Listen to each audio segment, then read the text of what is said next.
میر جعفر کہنا، میر صادق کہنا، غدار کہنا، نیوٹرل کہنا، جانور کہنا اس لیے نہیں ہے کہ میرے ادارے نے، میری ایجنسی نے، آرمی چیف نے غداری کی ہے. یہ اس لیے بھی نہیں ہے کہ انہوں نے کوئی غیر آئینی، غیر قانونی کام کیا ہے. یہ اس لیے ہے کہ انہوں نے، ان کے ادارے نے غیر آئینی، غیر قانونی کام کرنے سے انکار کر دیا. پچھلے سال اسٹیبلشمنٹ نے یہ فیصلہ کیا کہ ہم نے اپنے آپ کو اپنے آئینی کردار پہ محدود رکھنا ہے.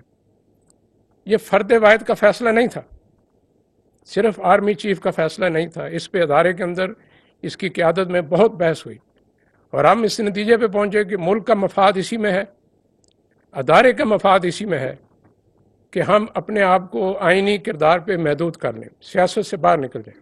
آپ کو معلوم ہے پچھلے سال سے اور بالخصوص اس سال مارچ میں ہم پہ بہت پریشر آیا اور مختلف طریقے سے پریشر ڈالا گیا، لیکن ادارے نے اور آرمی چیف نے یہ فیصلہ کیا کہ ہم نے جو بنیادی فیصلہ کیا ہوا ہے کہ اپنے آپ کو آئینی کردار پہ محدود رکھنا ہے، ہم اس سے نہیں ہٹیں گے. جنرل باجوہ صاحب چاہتے تو اپنے آخری 6-7 مہینے بہت سہولت سے گزار سکتے تھے.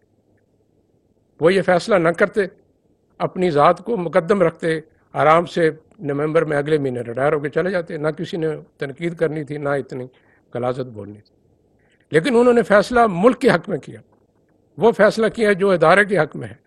انہوں نے اس کے لیے اپنی ذات بھی قربان کی. آپ کو معلوم ہے ان پہ، ان کے بچوں پہ کتنی غلیظ تنقید بھی کی جاتی رہی، لیکن میں انہیں جانتا ہوں، جو میں سمجھا ہوں انہوں نے یہ فیصلہ اس لیے کیا، وہ چاہتے تھے کہ جب وہ چلے جائیں تو ان کی لیجیسی میں ایک ایسا ادارہ ہو جس کا کنسٹیٹیوشنل رول ہو، اس کا ایسا رول نہ ہو جس کو متنازع بنایا جا سکے.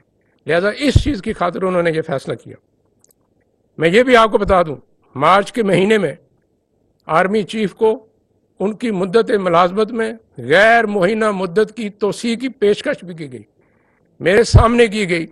یہ بہت پرکشش پیشکش تھی، لیکن انہوں نے اس کو بھی ٹھکرا دیا، اس لیے کہ انہوں نے جو بنیادی فیصلہ کیا تھا کہ ادارے کو متنازع رول سے ہٹا کے آئینی رول پہ لانا ہے.